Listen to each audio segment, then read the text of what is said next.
Pour que vous puissiez tirer le meilleur profit de vos expositions, cette vidéo a pour objectif de vous sensibiliser à un ensemble d'éléments qui sont parfois trop peu considérés par les exposants.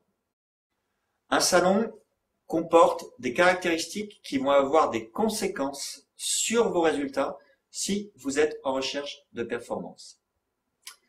Pour une réussite optimale, la compétition s'appuie sur des règles parfois nouvelles et différentes du fait que votre entreprise est peut-être sortie de son champ d'action, de son territoire d'action habituel. Voici quelques points importants à ne pas négliger sur un salon.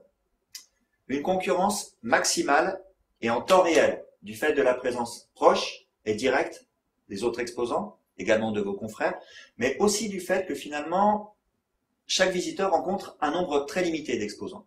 N'y allez pas la fleur au fusil car la compétition est en fait beaucoup plus vigoureuse qu'en apparence. Si vous en prenez conscience à la fin du salon ou après, c'est trop tard. On y voit également une profusion de mouvements, de sons, de visuels, avec un niveau élevé sur le plan humain de sollicitation, plus tout un ensemble d'offres, qui font qu'en fait, les choses ne sont pas toujours claires à l'œil du visiteur, donc soyez absolument simple et direct. Vous allez également rencontrer une mobilisation différente de votre équipe, plus tout un foisonnement d'acteurs, clients, prospects, partenaires, prescripteurs, fournisseurs, etc.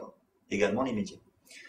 Avec donc des contacts interlocuteurs que parfois on ne sait pas trop comment valoriser et exploiter rapidement.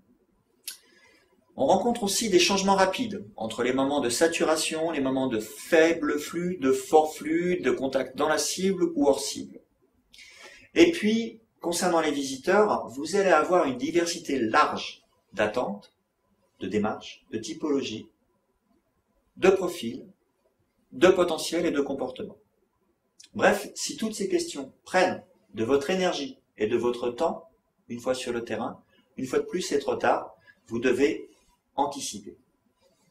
Bref, une abondance à tous les niveaux, qui crée un univers de surinformation, souvent sous-estimé par les exposants, mais surtout pourtant clairement vécu par vos visiteurs.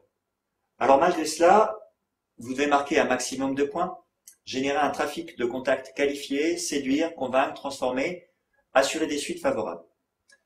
Interrogez-vous. Quels moyens allez-vous mettre en œuvre face à ces conditions pour être très clairement distinct, pour vous démarquer, pour être percutant et magnétique, pour un impact fort et positif, bien sûr, avec convivialité. Est-ce qu'un regard réaliste est déjà posé sur l'ensemble de ces éléments dans votre entreprise? Est-ce que vous pourriez, à la vue de tous ces facteurs, doubler vos résultats ou les améliorer davantage?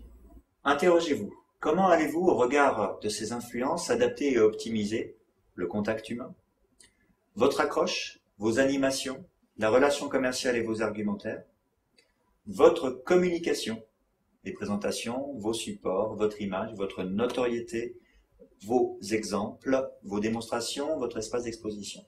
Également, les contacts médias et partenaires et le travail d'équipe sur votre stand dans les conditions énumérées. En résumé, pour optimiser votre participation, la règle première, en plus d'un ciblage pointu, est d'éviter l'impasse d'une participation parfois trop égocentrée ou décontextualisée. Vous devez aller le plus loin possible dans la démarche de vous adapter aux visiteurs et pouvoir initier cette démarche, évidemment, le plus en amont possible de votre participation.